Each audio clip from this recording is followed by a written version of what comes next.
Hello दोस्तों, एक बार फिर से आप सभी का इंग्लिश विद आरसी बोरों पर स्वागत है। आज आप लोगों के बीच में मैं फिगर्स ऑफ स्पीच लेकर आया हूं।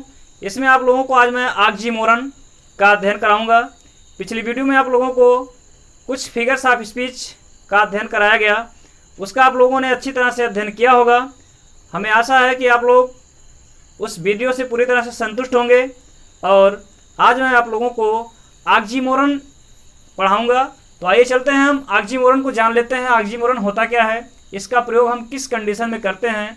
ऑक्सीमोरन मतलब होता क्या है, विरोधाभास। ऑक्सीमोरन मतलब विरोधाभास, इसका हिंदी होगा।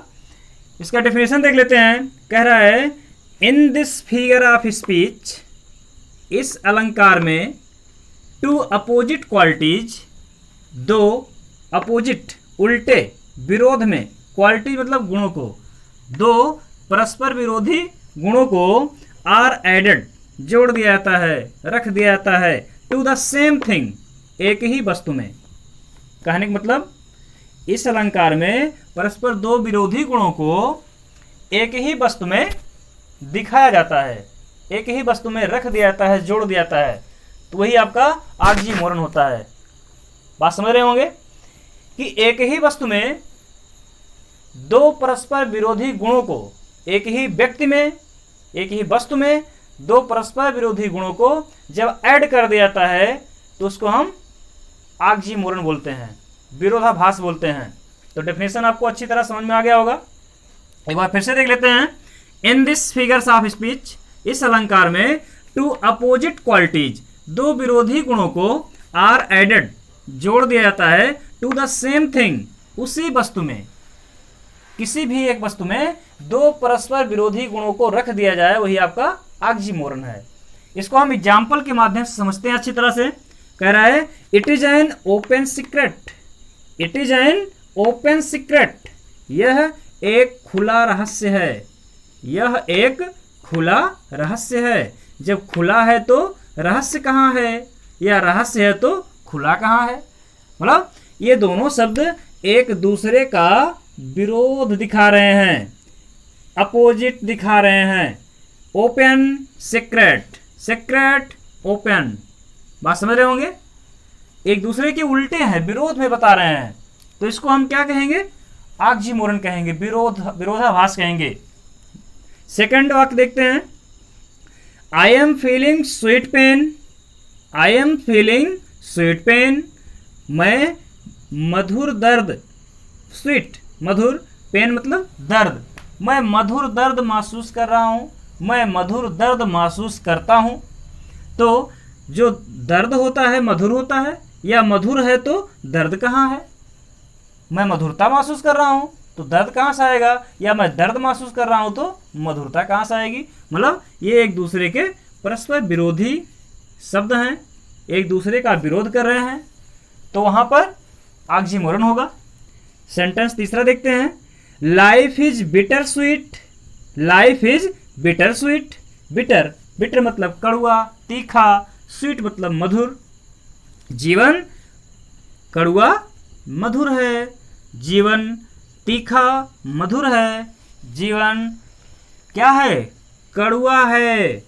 कड़वा है तो मीठा कहाँ है, मधुर कहाँ है। अगर मधुर है तो कड़वा कहाँ है। मतलब एक शब्द दूसरे के विरोध में है। अगले सेंटेंस की तरफ देखते हैं।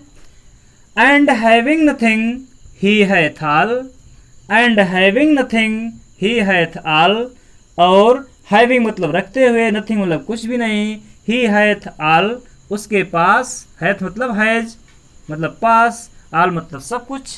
कह रहा है और उसके पास कुछ ना होते हुए भी सब कुछ है, और कुछ ना होते हुए भी उसके पास सब कुछ है। जब कुछ नहीं है तो सब कुछ कहाँ है। मतलब एक दूसरे का इसमें विरोध हो रहा है। इस सेंटेंस में भी ऑक्सीमोरन है, विरोधाभास है। लास्ट सेंटेंस देख लेते हैं। यहाँ पर कह रहा है, he is regularly irregular, he is regularly irregular. Regularly मतलब नियमित रूप से, रेगुलर से बना हुआ है, रेगुलरली मतलब नियमित रूप से, उसका उल्टा लिखा हुआ है इर्रेगुलरली, अनियमित रूप से। वह नियमित रूप से अनियमित है।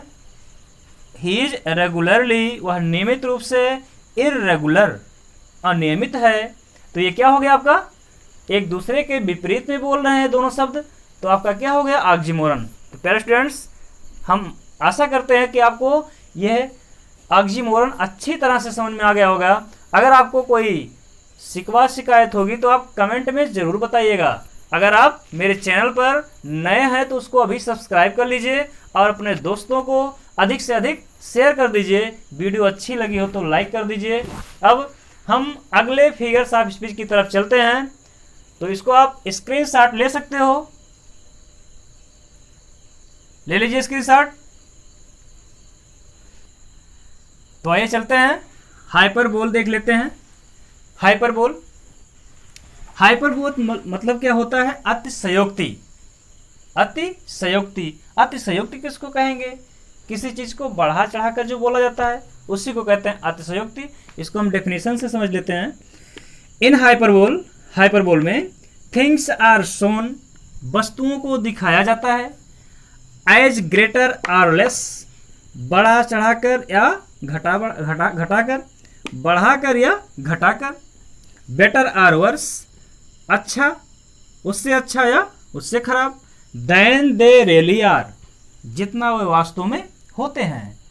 कहने का मतलब वस्तुओं को बढ़ा चढ़ाकर या घटाकर बोला जाए, जितना वो वास्तव में होते हैं, जितना उन्हें वास्तव में होना चाहिए उनसे कहीं अधिक बढ़ा चढ़ाकर या उनसे कहीं कम घटाकर बोला जाए तो इसको हम हाइपरबोल कहते हैं।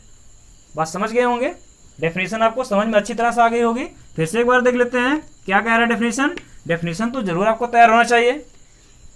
इन हाइपरबोल, हाइपरबोल में थिंग्स आर शोन, वस्तुओं को दिखाया जाता है, एज ग्रेटर और लेस, बढ़ा चढ़ाकर या घटाकर, ग्रेट महान नहीं, यहाँ पर बड़ा से अर्थ लिया है, बढ़ा चढ़ाकर या लेस कम, कम से कम, ज़्यादा से ज़्यादा या कम से कम, बेटर आर वर्स, उससे अच्छा, आर वर्स, उससे खराब, दैन, जितना कि, दे रियली आर, जितना कि वे वास्तव में होते हैं। वस्तु जितना वास्तव में होती है उतना नहीं, उससे कहीं अधिक या उससे कहीं कम मात्रा में अगर बताया जा रहा है तो उसको हम क्या कहते हैं, हाइपरबोल कहते हैं, अतिशयोक्ति। इसको हम आइए चलते हैं एग्जाम्पल के माध्यम से समझ लेते हैं क्या कह रहा है।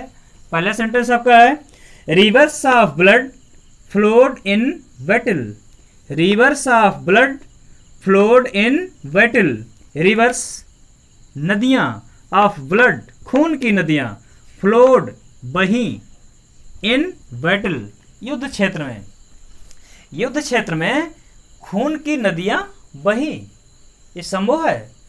युद्ध क्षेत्र में खून की नदियां बह सकती हैं, ये संभव है। It is hyperbole.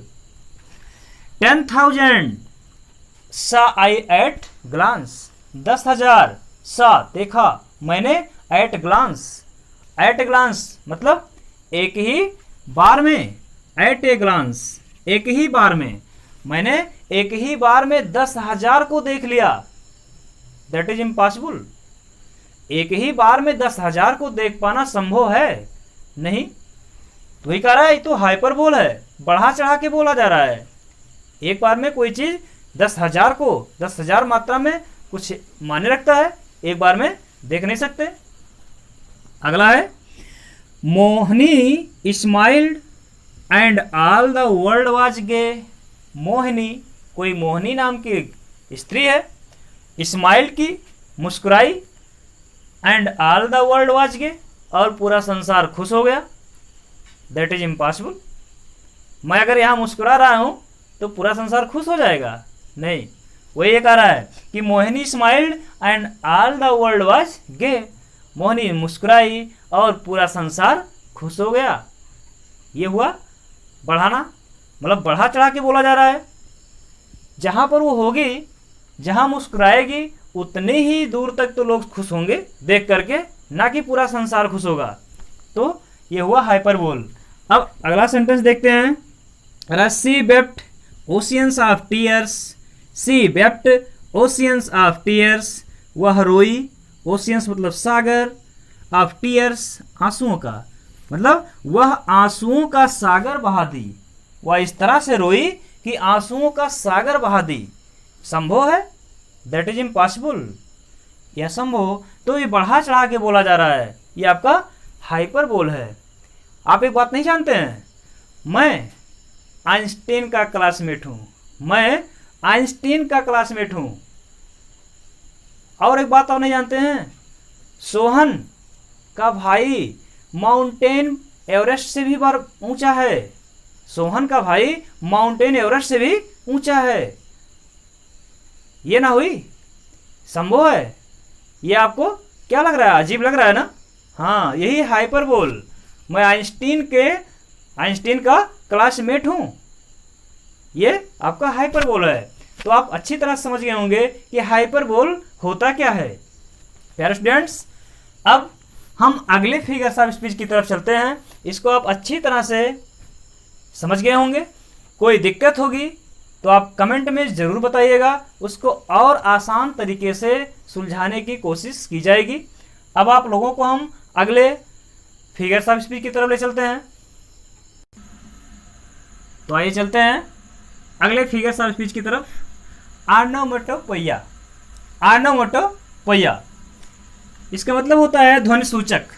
क्या होता है? ध्वनि सूचक।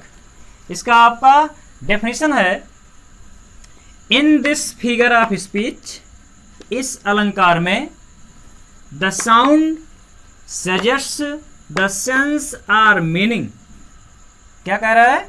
इन दिस फिगर्स ऑफ स्पीच, इस अलंकार में, द साउंड सजेस्ट आवाज बोध कराती है, द सेंस आर मीनिंग मतलब आवाज के अर्थ का बोध कराती है। इस अलंकार में आवाज अर्थ का बोध कराता है, मतलब आवाज से हम पहचान लेते हैं। अगर किसी की आवाज की बात की जा रही है तो वहां पर ऑनोमेटोपोइया होगा, ध्वनि सूचक होगा। ध्वनि की बात की जाए, आवाज जहां पर उत्पन्न हो तो वहां पर आपका ऑनोमेटोपोइया होगा।